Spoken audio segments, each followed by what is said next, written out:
Welcome to Money School and welcome back. I'm assuming now you're in session 2 of Money School on debt. You've already watched the one on budgeting. And this is airing here at the end of the month.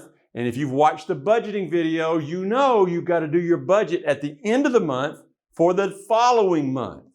If you've not done that, stop, go back, watch the budgeting video, and then come on back and let's talk about debt. Because if you don't do the budgeting video, this is just not going to work. So I know you're concerned about debt. That's why you pulled up and watched this video. But you got to watch that budgeting one for this one to make sense. All right. So welcome back. I'm glad you watched the budgeting video now. So let's get on. Let's talk about debt. Okay. But before I talk about debt, we've talked about budgeting. That was last week. Here's what we're going to be talking about for the next 10 weeks in here. So there's all the list of them. If you see something, yeah, man, I got to really watch this one. I got to talk about that. I want to know about that topic. Well, it's coming. But we do these in order on purpose and by design. So please watch them in order. It'll make a lot more sense to you and it'll be easier for you to implement your financial plan. All right, let's move forward. Talk about debt. Do you have debt? Got car debt, student loan debt, mortgage, credit card debt, any kind of debt? Kind of feels like this, doesn't it? Something just weighing you down. It's just, I never talk to anyone that when we talk about debt, they're happy. Like, woo, I got all this debt. I'm so pleased. It's always, oh, God, there's so much debt. It's always a burden. And debt is a burden. And this is debt, and you need to learn to hate it, not dislike it. Hate debt. And we're going to tell you why. It's always like pushing a rock up a hill. It's always a struggle with debt. All right? So debt will always cost you. Debt always costs you. It costs you an interest. It costs you an opportunity cost, what you could have done with that money somewhere else. So just know when you go sign up for some debt, it's going to cost you. It's not going to be a positive. All right. What all about debt? Let's talk about it. Well, what's the definition of it? Something that's owed or that one is bound to pay or perform for another. I mean, you go into a bank for a car loan, you're walking in on your knees, please give me a car loan, please give me a car loan. And they go, well, maybe we'll give you one. And they sign you up for 6, 7, 8% interest rates, and you walk out and you feel so good, you got that car. Now you got that albatross around your neck, you got to carry around with you for however many years you signed up for. It's never any fun. All right, so this is even in the Bible. The Bible says the rich rule over the poor and the borrower. The borrower is slave to the lender. That's it. When you owe somebody money, you got to do whatever they ask because you got to pay it back. Consumer debt. There's several kinds of debt. Consumer debt. Let's talk about it. Personal debt owed by an individual to another. Typically a bank or a credit union. So what is consumer debt? If you've got a credit card, something like that, that's consumer debt. You charge something, you pay it off. You charge something, pay it off. It's like those revolving doors you go into some of these stores. You just never seem to get out of it, okay? That's revolving consumer debt. Non-revolving consumer debt would be like a mortgage or a car loan. I mean, it's for a specific period of time, and hopefully you pay that off very quickly and you never do it again, okay? None of these are good debt. None of them. It'll always cost you when you borrow money. Always will cost you to borrow money. And again, learn to hate debt. You gotta hate it. When that thought of debt comes in your mind, you should be like, no way, no how am I going to sign up for that, ever. All right, how about some stats on debt? This will shock you. Average American has over $8,000 in credit card debt. The interest rate on credit cards can be anywhere from 8, 10, 15%, all the way up to like 29%. Now think about it. If you've got a bank credit card, okay, we have a local bank here. If you have one of their credit cards, and let's say their interest rate is 15%, okay? The money they're loaning out is the money that people deposit into the savings account. Well, how much are they paying on a savings account? Well, go check it. It's less than probably like 0.5%. So they're paying you, if you have a savings account, 0.5%. That person that comes in and borrows that money with a credit card, they're charging them 14, 15, 20%. You see how they make money. Don't pay them. Debt will always cost you. It will always cost you. Auto loan debt increased from 2009 to 2019. 10 years, it went up 81%. Up 81%. Now it's at $1.2 trillion. You go buy a new car today, you're going to take out 5, 6, 7, 8, 10-year loan on the asset that's going to go down in value and pay interest on top of that. It's crazy. Stay out of debt. Save up and pay for whatever you want, and that way you'll be much happier and better off financially. We'll cover that later in another lesson. All right, student loans. Everybody has to have a student loan to go to college. That is not true. A lot of folks go to school without a student loan. 2.8 million Americans have student loan debt. $1.6 trillion. We've had people come in our office in their 40s, 50s, and sometimes 60 years old, still has student loan debt. That albatross around the neck just can't get out from under it. Don't sign up for it to start with. You won't have that problem. Consumer debt from 2019 to 2020, 1 year. This is pre-pandemic, okay? Went up almost 5%, total of $4.2 trillion. That's credit cards, car loans, all of that debt just going up, up, up, up. Not a good plan. Folks, check out this chart right here. If you don't think credit card companies don't make money, just take a look at this. We'll pick out one here. Let's go down the line there and look at Chase Bank.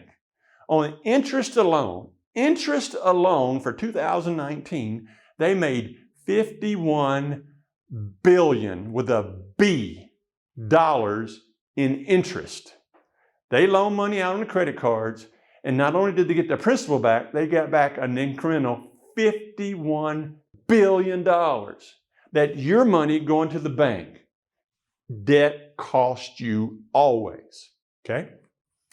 Here's another. What's the average then, Mike? How much do most people average pay on credit cards? It's about $180 per person per year.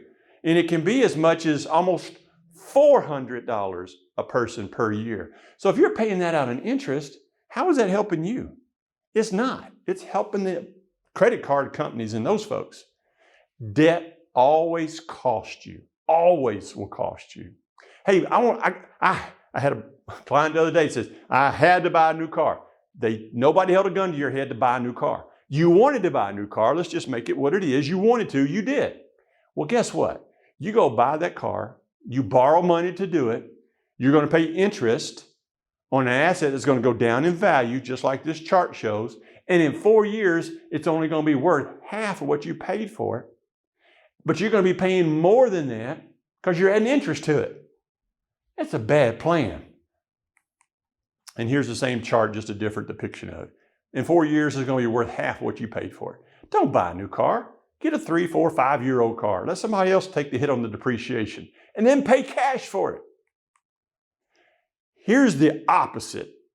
I said that debt costs you money, but if you invest, the power of compound interest works in your favor. Now, we're going to cover this in another lesson, but I want to give you an idea what that looks like. What if you took that $500 a month car payment, and instead of sending it to a car payment, you invested it and you saved it? Let's say you make, 7.5%.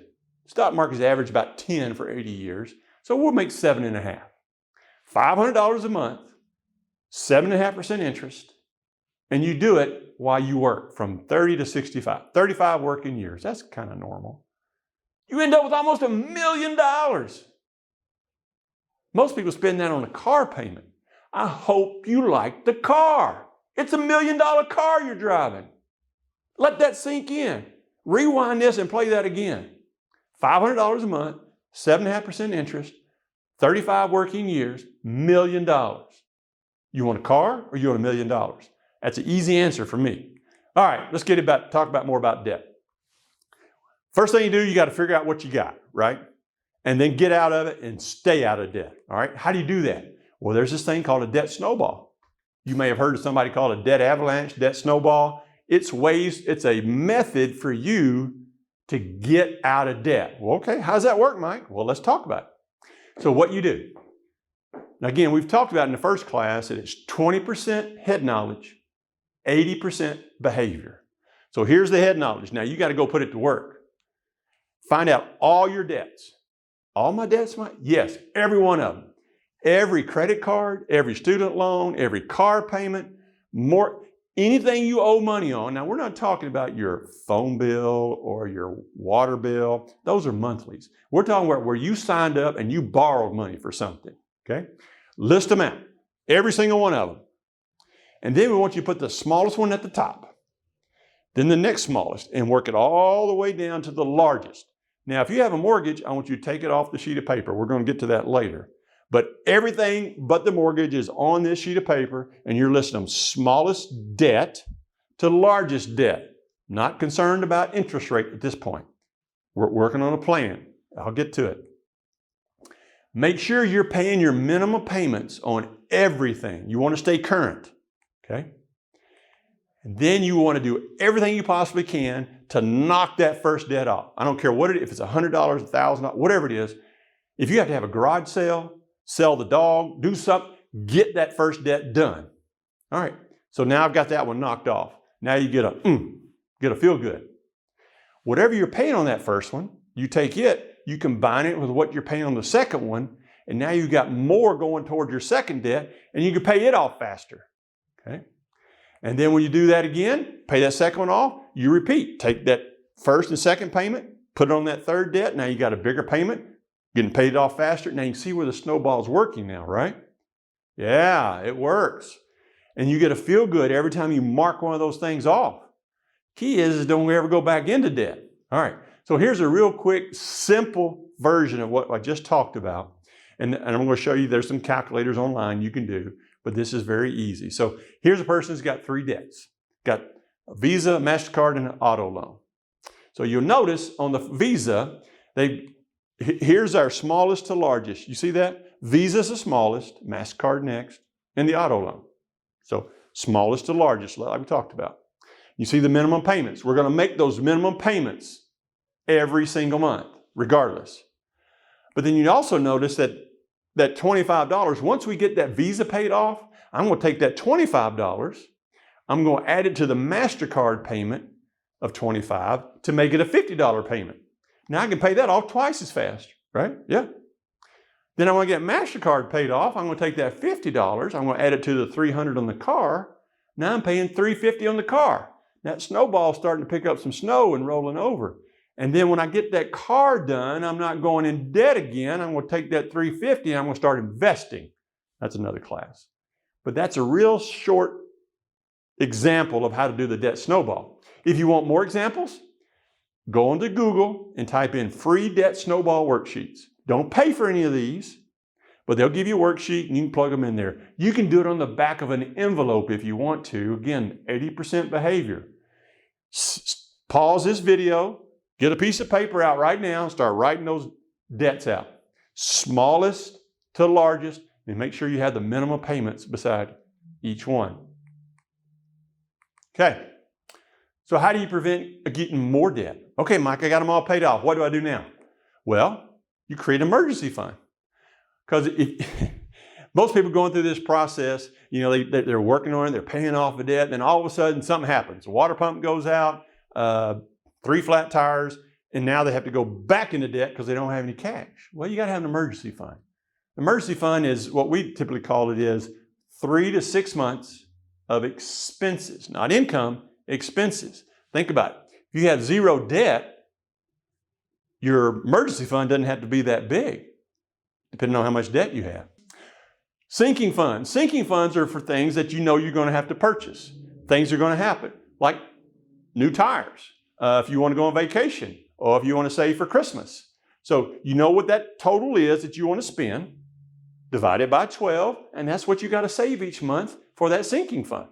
Tires you don't have to replace every year, maybe 3 years. We'll divide it by 36 months in a year, save that every single month.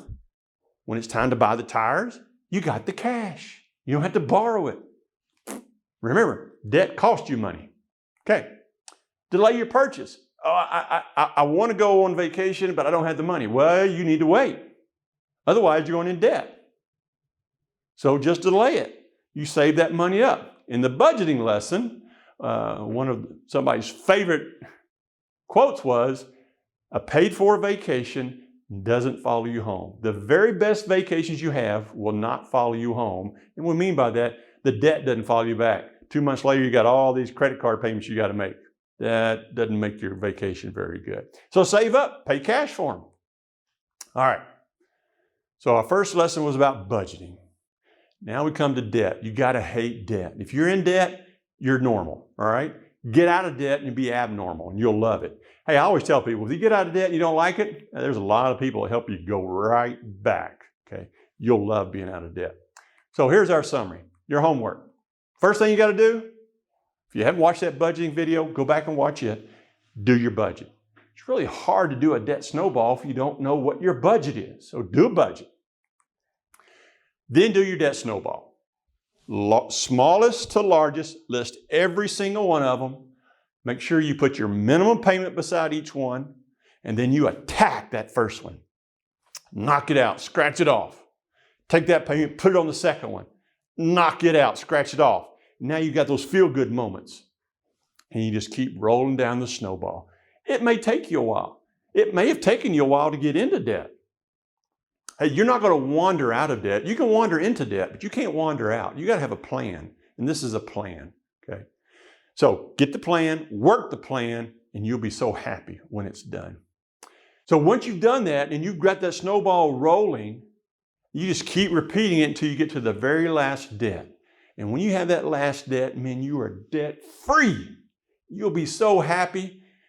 You'll just love it. You'll be sending us messages on this things that might get worked. It does work. After 17 years, let me tell you folks, it absolutely does work. We always like to end with the thought of the day. Here's a thought for today by William Shakespeare. Some of you may have heard of him.